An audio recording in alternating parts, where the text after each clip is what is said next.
prichádzajú ďalšie a ďalšie dôkazy, ktoré potvrdzujú, že Západ si želá pokračovanie vojny na Ukrajine z mnohých dôvodov.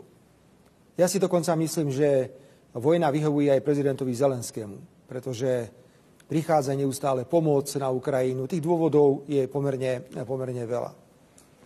Preto, ak niekto si myslí, že to je ďaleko od neho, lebo býva v Anglicku, Spojených štátoch alebo v Španielsku, tak sa veľmi mýli. Eskalácia napätia, ktorá bola spôsobená rozhodnutím amerického prezidenta Bidena, je šialená, je šokujúca a nemá jednoducho miesto v roku 2024. Dá sa to vysvetliť aj tak, že stará administratíva americká chcela zúžiť priestor novému americkému prezidentovi, pokiaľ ide o možnosť vyjednávania. Určite sa to dá charakterizovať ako pokus za každú cenu zastaviť akékoľvek mierové rokovania. Ale za tým všetkým je predovšetkým eskalácia napätia.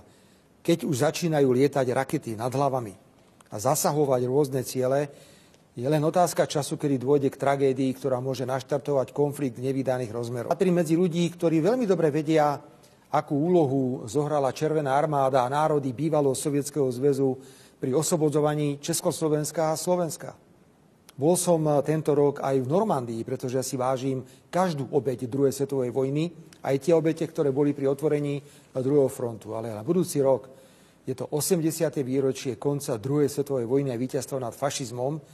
A keďže som obdržal oficiálne pozvanie z Ruskej federácie, pokiaľ mi to zdravotný stav umožní, tak veľmi rád toto pozvanie príjmem, pretože udalosti z pred 80 rokov si vyžadujú úctu a rešpekt.